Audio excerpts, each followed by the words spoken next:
So in this video, I'm going to do a bit of a detour, move away from the gradebook, and then come back in the next video. Something that I do with Google Forms, where if I give my students a quiz using Google Form, they submit their responses, and those responses are scored. That's very easy to do if you're doing multiple choice questions or fill-in questions. When you have an open-ended question, then it becomes a little bit more complex. So if you want to create these sort of review quizzes for your students, for quizzes that are not so consequential, they write their responses, and then I can give them actually a score on those responses without me having to read through all 100 and something responses of my students.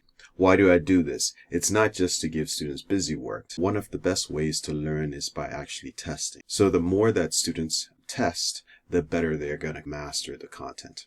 What I have on the screen here right now, there's a question in a Google quiz that asks students to describe the theory of evolution by natural selection. So students are going to write their response and then they're going to submit it. I will receive that response back in a Google Sheet. Imagine now what I have here is one of the responses from a student. I want to score this response without actually having to read it. So I want the computer to score it. I just do a little bit of coding in Google Sheets, and Google Sheets can actually spit out a score. How does this work? I go under the assumption that if a student is writing and they're using certain keywords that a reasonable response should include, I'm going to go with the assumption that that student is actually writing something sensible. So the first step is to create a list of words, and what I have here is that list of words, and you can expand these words, you can make them shorter, you can expand them. Essentially get a list of words that are critical to conveying your understanding for that concept. So in this case, I know that if you're trying to describe evolution by natural selection,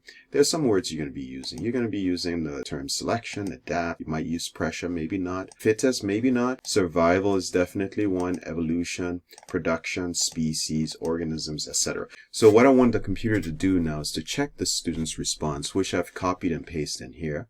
And by the way, this response, I just went online and looked for a definition of evolution. I copied that and I just pasted it in here. And just to test. Okay, so you have this response, and now what you want to do is to just check against your list of words. I have a total of 22 words here. From this student's response, they're hitting 18 of the 22 words. And you're not going to expect them to have 100% hit because, you know, it's open-ended and they can still convey the full concept without using all of the words. I've created another tab and I'm going to go into that tab now. So click here. All we have so far is just the list and the student response. Let's name this range. So I'm going to call it list 2. And what I want to do now is I want to count how many words are in that list. The function we use is this function called counter. So I'm going to say equal counter.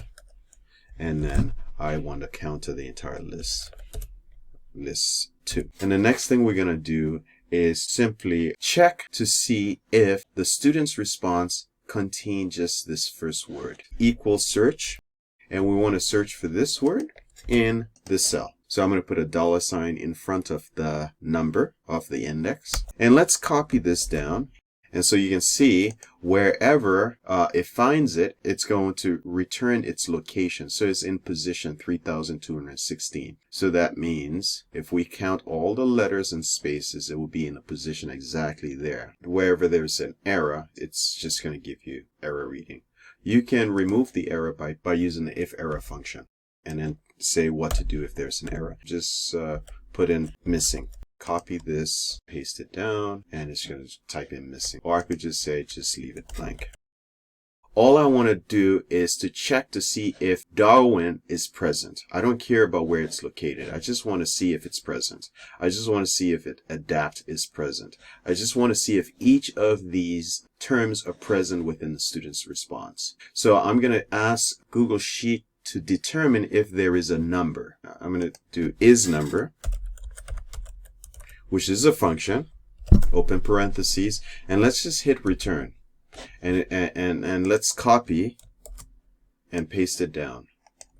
And you see it's giving me true, true, true, true, true, and then it says false, false for the ones that are not. False, false. We don't necessarily need this if error anymore, so I can delete this if error. It's missing because it's not necessary. It's just added coding that's just going to make our code less elegant. I don't want to know if it's true or false. I want the computer to actually assign a value, a numeric value, if it's true. Don't tell me it's true. Give it a value, and I want that value to be 1. So I'm going to say if is number 1, 0. If it's true, return 1. If not, return 0. So now it returns 1. Copy and paste that down. Okay, so you can see where it's 0, where it's false, it's going to return 0. Now all I need to do now is to add up all of these values and see what the student score is. We could actually go in and add all these values and then return it, but it makes our program less elegant. Instead, you use what is called an array formula. An array formula will do exactly what we already did, but instead it does it in one cell, and it does it through running an array, which basically means that the computer is going to test every term in our list here, but it does it repeatedly in one cell so that we don't actually have to do this formula repeatedly down here. So I'm going to go ahead and I'm going to type in the array formula. There it is. So you can see the array formula, which basically means check this first one, check the second, check the third in the list, and remember everything you checked, and then record them in the column next to them. And there it is. So it goes ahead and it does it. Boom. Now notice that, okay, so the Darwin is checked and is recorded there. Then the next is checked and is recorded there. So notice that the columns are staggered. Okay. And this very last one is actually this blank that it checked. And in fact, if we go ahead and we add another below, with that added column, you see that it actually goes ahead and it checks that column as well, that added row. So with that added row, it goes ahead and it checks that row, which is a blank, and it responds a yes as well, a 1. What I want to do is to not re-put all the results in the column adjacent to it. I want to report all the results exactly in B2. So to do that, what we're going to do is to tell it to sum the product. Sum product is to use the sum product function. Okay? And the sum product function is going to return all the responses right here. And now you can clearly see that it's giving me far more counts than the 23. So I'm getting 49 out of 23, and it's because of all the blanks. And we're going to remove those. And so let's go back to our example, and you can see we use this function. We use two functions in combination, the if and is blank, right? And we use it right after the array formula. And so we're basically saying do the array formula, but check first if the cell is blank in list. And if it's blank in the list, don't respond a 1 or a 0, just respond a blank. Or we can also say respond a 0. So let's go back. I'm going to just copy this whole thing here. So I just paste it. Makes my job easier. Copy. And I'm going to go in here and I'm going to paste it in. And there it is. And just remember to put a comma after. Now it removes all the blanks. We can also make this a 0, like I said. So I can put in a 0 there. And then it will still be 19. So nice and clean. So now I can see that this student had 19 out of the 23 words from the list. So now how does this all relate to the gradebook?